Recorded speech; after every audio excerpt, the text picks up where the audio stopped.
પ્રકરણ 18 એકલો જાને રે. વિદ્યાર્થી મિત્રો, આ કવિતા પ્રતિકૂળતાનો સામનો કરવા માટે એકાંત અને નિશ્ચયની શક્તિશાળી અભિવ્યક્તિ કરે છે. તે આત્મનિર્ભરતા અને હિંમત પર ભાર મૂકે છે.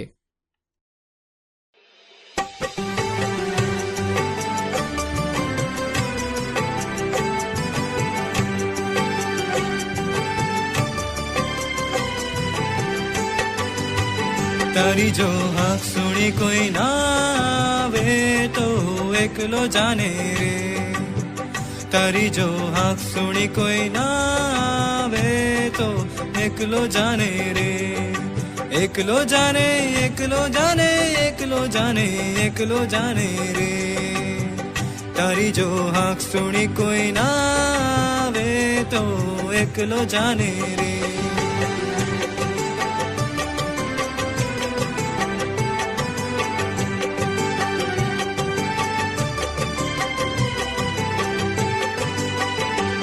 જો સૌના મોં સિવાય ઓરે ઓરે ઓ ભાગી સૌના મોં સિવાય જ્યારે એ બેસે મોં ફેરવી સૌ ડરી જાય ત્યારે હૈયું ખોલી અરે તું મન મૂકી તારા મનનું ગાણું એકલો ગાને રે. તારી જો હાક સુણી કોઈ ના આવે તો એકલો જાને રે.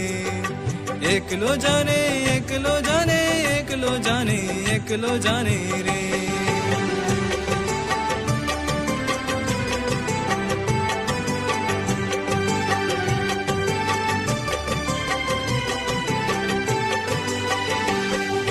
જો એ પાછા જાય ઓરે ઓરે ઓ ભાગી સૌએ પાછા જાય જ્યારે રણ વગડીની સરવા ટાણે સૌ ખૂણે સંતાય ત્યારે કાટારાને તારે લોહી નીકળતે ચરણે ભાઈ એકલો ધાને રે. તારી જો હાક સુણી કોઈ ના આવે તો એકલો જાને રે.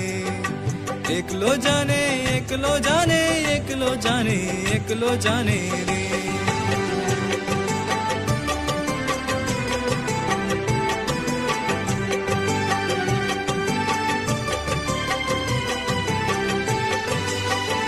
જ્યારે દીવો ના ઘરે કોઈ ઓરે ઓરે ઓ ભાગી દીવો ના ઘરે કોઈ જ્યારે ઘન ઘેરી તુફાને રાતે 12 વાસે તને જોઈ ત્યારે અભની વિજય તું સળગી જઈને સૌને દીવો એકલો થાને રે.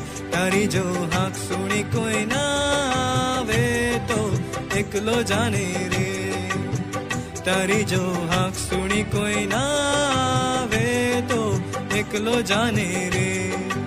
એકલો જાને, એકલો જાને, એકલો જાને, એકલો જાને રે. તારી જો હાક સુણી કોઈ ના આવે તો એકલો જાને રે. સારાંશ. કોઈએ આશા ન રાખવી જોઈએ કે વિશ્વ તેમની હાકલ સાંભળે. જો અન્ય લોકો તમને ટેકો આપતા નથી તો તમારે તમારો પોતાનો રસ્તો શોધવો જોઈએ. ઘણીવાર જીવનમાં લોકો સહકાર આપી શકતા નથી અને તે સમયે તમારે તમારી આંતરિક શક્તિ લેવી જોઈએ. લોકો તમારાથી દૂર થઈ જાય ત્યારે પણ તમારે તમારી હિંમત જાળવી રાખવી જોઈએ અને આગળ વધતા રહેવું જોઈએ. જ્યારે સમર્થનનો અભાવ હોય ત્યારે તમારે તમારા માર્ગ પર આગળ વધવું જોઈએ, પછી ભલે તે ગમે તેટલું મુશ્કેલ હોય. જ્યારે કોઈ મદદ માટે આગળ ન આવે ત્યારે તમારે તમારા આંતરિક પ્રકાશને પ્રગટાવવો જોઈએ જે અન્ય લોકોને માર્ગદર્શન આપી શકે. જીવનમાં આત્મવિશ્વાસ, સંઘર્ષ અને સહનશીલતાનું સરસ ઉદાહરણ છે આ કાવ્ય. માનવીએ પોતાના પર ભરોસો રાખીને દુનિયાની પરિસ્થિતિઓ સામે મજબૂત રહેવું જોઈએ.